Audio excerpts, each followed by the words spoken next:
കൊളോസോസ് 1-ാം അധ്യായം. അഭിവാദനം.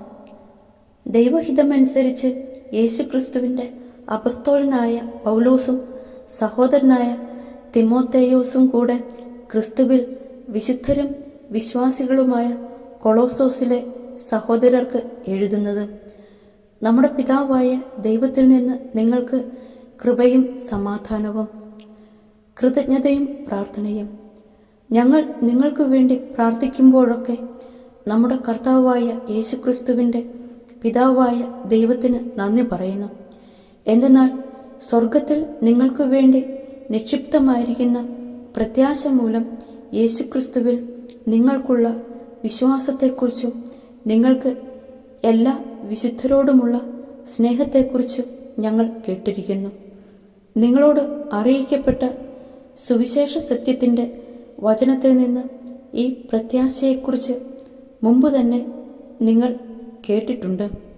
നിങ്ങൾ സുവിശേഷം ശ്രവിക്കുകയും സത്യത്തിൽ ദൈവത്തിൻ്റെ കൃപ പൂർണ്ണമായി മനസ്സിലാക്കുകയും ചെയ്ത നാൾ മുതൽ ലോകത്തിൽ എല്ലായിടത്തും എന്ന പോലെ നിങ്ങളുടെ ഇടയിലും അത് വളരുകയും ഫലം പുറപ്പെടുവിക്കുകയും ചെയ്തുകൊണ്ടിരുന്നു.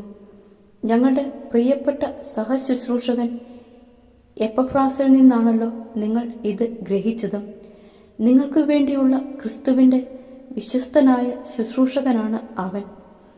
ആത്മാവിലുള്ള നിങ്ങളുടെ സ്നേഹത്തെക്കുറിച്ച് അവൻ ഞങ്ങളോട് പറഞ്ഞിട്ടുണ്ട്. ക്രിസ്തു സൃഷ്ടിയുടെ മകുടം. തന്മൂലം അതേക്കുറിച്ച് കേട്ട നാൾ മുതൽ നിങ്ങൾക്ക് വേണ്ടി പ്രാർത്ഥിക്കുന്നതിൽ നിന്ന് ഞങ്ങൾ വിരമിച്ചിട്ടില്ല. നിങ്ങൾ പൂർണ്ണമായ ജ്ഞാനവും ആത്മീയ അറിവും വഴി ദൈവഹിതത്തെക്കുറിച്ചുള്ള ഉൾക്കാഴ്ച കൊണ്ട് നിറയാൻ വേണ്ടിയാണ് ഞങ്ങൾ പ്രാർത്ഥിക്കുന്നത്.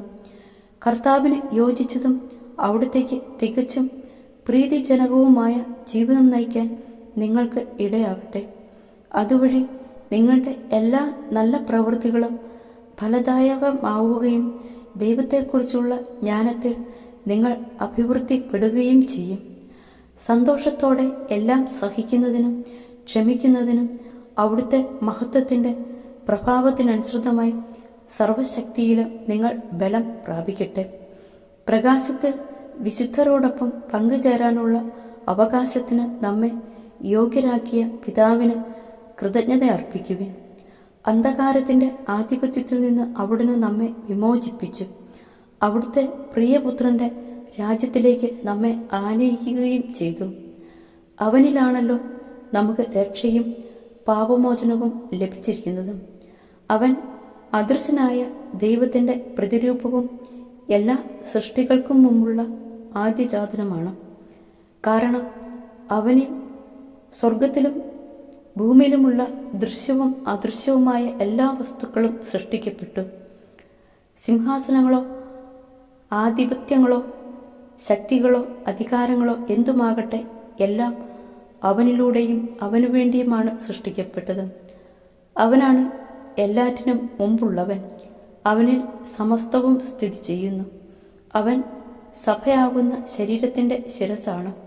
അവൻ എല്ലാറ്റിൻ്റെയും ആരംഭവും മരിച്ചവരിൽ നിന്നുള്ള ആദ്യജാതനുമാണ്. ഇങ്ങനെ എല്ലാ പ്രഥമസ്ഥാനീയനായി. എന്തെന്നാൽ അവനിൽ സർവസമ്പൂർണതയും നിവസിക്കണമെന്ന് ദൈവം തിരുമനസ്സായി. സ്വർഗത്തിലും ഭൂമിയിലുമുള്ള എല്ലാ വസ്തുക്കളെയും അവനിലൂടെ അവിടുന്ന് തന്നോട് അനുരഞ്ജിപ്പിക്കുകയും അവൻ കുരിശിൽ ചിന്തിയ രക്തം വഴി സമാധാനം സ്ഥാപിക്കുകയും ചെയ്തു. വിശ്വാസ സ്ഥിരത. ഒരിക്കൽ നിങ്ങൾ ദൈവത്തിൽ നിന്ന് അകന്ന് ജീവിക്കുന്നവരും ദുഷ്പ്രവൃത്തികൾ വഴി മനസ്സിൽ ശത്രുത പുലർത്തുന്നവരുമായിരുന്നു. എന്നാൽ ഇപ്പോൾ ക്രിസ്തു തൻ്റെ മരണം വഴി സ്വന്തം ഭൗതിക ശരീരത്തിൽ നിങ്ങളെ അനുരഞ്ജിപ്പിച്ചിരിക്കുന്നു. അവിടുത്തെ മുമ്പിൽ പരിശുദ്ധരും കുറ്റമറ്റവരും നിർമ്മലരുമായി നിങ്ങളെ സമർപ്പിക്കുന്നതിനു വേണ്ടിയാണ് അവൻ ഇപ്രകാരം ചെയ്തത്. എന്നാൽ നിങ്ങൾ ശ്രവിച്ച സുവിശേഷം നൽകുന്ന പ്രത്യാശയിൽ നിന്ന് വ്യതിചലിക്കാതെ സ്ഥിരതയോടും ദൃഢനിശ്ചയത്തോടും കൂടെ വിശ്വാസത്തിൽ നിങ്ങൾ നിലനിൽക്കേണ്ടിയിരിക്കുന്നു. ആകാശത്തിന് താഴെയുള്ള എല്ലാ സൃഷ്ടികളോടും സുവിശേഷം പ്രസംഗിക്കപ്പെട്ടിട്ടുണ്ട്. പൗലോസായ ഞാൻ അതിൻ്റെ ശുശ്രൂഷകനായി. വിജാതിയർക്കുള്ള ശുശ്രൂഷ. നിങ്ങളെ പ്രതിയുള്ള പീഡകളിൽ ഞാൻ സന്തോഷിക്കുന്നു. സഭയാകുന്ന തൻ്റെ ശരീരത്തെ പ്രതി ക്രിസ്തുവിന് സഹിക്കേണ്ടി വന്ന പീഡകളുടെ കുറവ് എൻ്റെ ശരീരത്തിൽ ഞാൻ നികത്തുന്നു. നിങ്ങൾക്ക് വേണ്ടി ദൈവം എന്നെ പരമേൽപ്പിച്ച ദൗത്യം വഴി ഞാൻ സഭയിലെ ശുശ്രൂഷകനായി ദൈവവചനം പൂർണ്ണമായി വെളിപ്പെടുത്തുക എന്നതായിരുന്നു ആ ദൗത്യം. യുഗങ്ങളുടെയും തലമുറകളുടെയും ആരംഭം മുതൽ മറച്ചുവെക്കപ്പെട്ടിരുന്ന ഈ രഹസ്യം ഇപ്പോൾ അവിടുന്ന് തൻ്റെ വിശുദ്ധർക്ക് വെളിപ്പെടുത്തിയിരിക്കുന്നു. ഈ രഹസ്യത്തിൻ്റെ മഹത്വം വിജാതിയുടെ ഇടയിൽ എത്ര ശ്രേഷ്ഠമാണെന്ന് വിശുദ്ധർക്ക് വ്യക്തമാക്കി കൊടുക്കാൻ അവിടുന്ന് തീരുമാനിച്ചു. ഈ രഹസ്യമാകട്ടെ മഹത്വത്തെക്കുറിച്ചുള്ള പ്രത്യാശയായ ക്രിസ്തു നിങ്ങളിലുണ്ട് എന്നത് തന്നെ. അവനെയാണ് ഞങ്ങൾ പ്രഖ്യാപിക്കുന്നതും. എല്ലാ മനുഷ്യരെയും ക്രിസ്തു പക്വത പ്രാപിച്ചവരാക്കാൻ വേണ്ടി ഞങ്ങൾ എല്ലാവർക്കും മുന്നറിയിപ്പ് നൽകുകയും എല്ലാവരെയും സർവ്വവിജ്ഞാനവും പഠിപ്പിക്കുകയും ചെയ്യുന്നു. ഈ ലക്ഷ്യം പ്രാപിക്കുന്നതിനു വേണ്ടിയത്ര അവൻ എന്നിൽ ശക്തിയായി ഉണർത്തുന്ന ശക്തി കൊണ്ട് ഞാൻ കഠിനമായി അധ്വാനിക്കുന്നത്.